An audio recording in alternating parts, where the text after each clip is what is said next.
ایسی مسجدیں میرے علم میں ہیں 20 سال ہو گئے کمبختوں نے مسجدوں کی تعمیر ہی مکمل نہیں کی اب تک. بس کرو یار, حرام پیسہ کیوں کھا رہے ہو تم لوگوں کا بھائی؟ یہ لوگ خون پسینے کی لوگ بیچارے عقیدت میں دے رہے ہیں کہ یار مسجد میں ہمارے ابا کے صدقہ جاری ہے, ہماری اماں کا صدقہ. تو امام کو بھی تو کمبخت کو سوچنا چاہیے نا. بس کر دو, ختم ہو گئی تعمیر. 20 سال بہت ہوتے ہیں, ہوئے جا رہا ہے. پھر جب بن جاتی ہے یار یہ توڑ کے یہاں بڑھا دو. یہ تو اپنے باپ کی جیب سے. مجھے غصہ آیا ہوا, آج میری بحث بھی ہوئی ہے کسی, اس لیے میں تھوڑا سا ایگریسو ہوا ہوں, تھوڑا جذباتی ہوا ہوں. کوئی پوچھنے والا نہیں ہے. محلے والے سارے پتہ نہیں کیا گوشت نہیں کھاتے, کیا سبزی پہ پلے ہیں سارے. آج ایک امام کی کمپلین آئی, 20 سال پہلے آیا تھا ایک مسجد میں, آتا پاتا کچھ نہیں ہے, مفتی لگا دیا اپنے نام کے ساتھ, روحانی عامل بھی بن گیا, سارا خاندان گاؤں دیہات سے لا کے مسجد میں بٹھا دیا. مؤذن اس کا چاچا, اور مدرسے کا استاد اس کے ماموں کا بیٹا, اور اللہ بھلا کرے آپ کا خزانچی اس کی پھپھو کا بیٹا. یہ بعض ائمہ یہ لوگ یہ کام کر رہے ہوتے ہوتے کمیٹی کو آہستہ آہستہ چسکا دیا. اور یہ اتنے چالاک ہوتے ہیں کہ ادھر بھی ریلیشن, اس کے ساتھ بھی ریلیشن. امام کی ایک بہرحال ویلی ہوتی ہے, اس سیٹ سے بھی تعلق, اس سے بھی تعلق, اپنی مظلومیت کی داستانیں اس کے سامنے. کمیٹی میرے ساتھ, کمیٹی والے بعض جگہ پڑھے لکھے ہوتے ہیں, ان میں یہ عادت نہیں ہوتی فسادیوں کی طرح ہر ایک پکڑ پکڑ کے ان کے کان خراب کرو.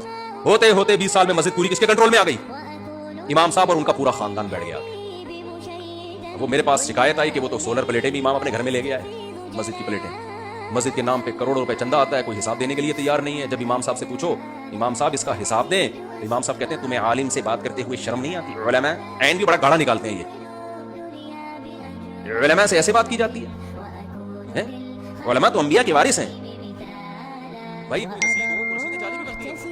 سب سے پہلا سوال یہ ہے کہ آپ تو مسجد میں کمیٹی کے تابع ہو, تو چندہ آپ لے کیوں رہے ہو؟ کوئی پوچھ سکتا ہے اس سے؟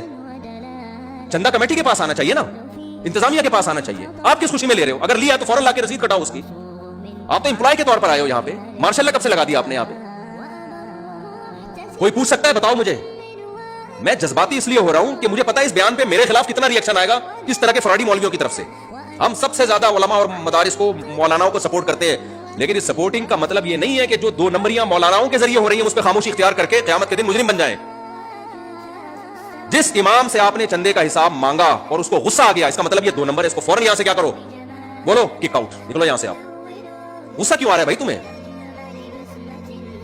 اور امام صاحب نے کیا کیا کہ مزید اوپر کمرے بھی بنا دیے, اپنے بیٹے کی بھی شادی کرا دی. اب مسجد کے گھر میں اس کے 3 بیٹے بھی, بہویں بھی رہ رہی ہیں. اصولی طور پر شریعت میں مسئلہ یہ ہے کہ جب آپ کوئی وقف کی چیز استعمال کرتے ہیں تو جو وقف کا ملازم ہے اس کے لیے تو جائز ہے, اس کے بچوں کے لیے بھی, بیوی کے لیے بھی, بہت زیادہ گنجائش ماں باپ کے لیے. ہمارے جامعۃ الرشید میں قانون ہے کہ جامعۃ الرشید نے جن ٹیچروں کو گھر دیا ہوا ہے نا, پہلے ریٹرن میں لکھا ہے کہ جس بیٹے کی شادی ہوگی اس کو یہاں سے بولو نکلنا پڑے گا, کیونکہ یہ آپ کی نسلوں کے لیے نہیں ہے, یہ گھر آپ کے لیے. آپ امپلائی ہیں, تو جب تک آپ امپلائی ہیں آپ کو یہ گھر ملے گا. آپ کے والدین بھی رہ سکتے ہیں, بیوی بچے بھی رہ سکتے ہیں. جس بیٹے کی شادی ہو گئی یا تو کرایہ ہم لیں گے اس سے, یا اس کو یہاں سے کیا کریں گے. یہ جامعۃ الرشید میں قانون ہے, بالکل صحیح قانون ہے. ہر جگہ یہ مسجدوں میں بھی یہی ہونا چاہیے بھائی. یہ گھر مسجد نے امام کو دیا نا, اس کی نسلوں کے لیے تھوڑی دیا ہے. پوری نسلیں آ کے گھروں میں آباد ہوتی ہیں, پوری نسلیں. تو شرارت یہ کی داڑیاں ہیں ان کی, کمبختوں کی ٹوپیاں بھی ہیں. اور مجھے غصہ اس پر آتا ہے کہ 27ویں رات میں چیخیں مار مار کے روتے ہیں. یہ ناٹک کبھی بھی ان چیزوں سے کبھی متاثر بولو مت ہو. رونا اچھی بات ہے, دعاؤں میں رونا, میں اس کی مخالفت نہیں کر رہا کہ کوئی رات کو بیچارہ رو رہا ہو 27ویں رات میں تو آپ بولو یہ 2 نمبری کر رہا ہے.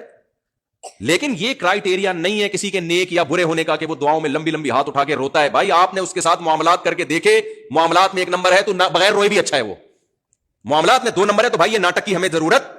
اور اس طرح کے 2 نمبر لوگ راتوں کو پبلک کے سامنے روتے بہت ہیں, اکیلے میں تو کبھی رونا نہیں آئے گا ان کو, پبلک کے سامنے بہت روتے ہیں.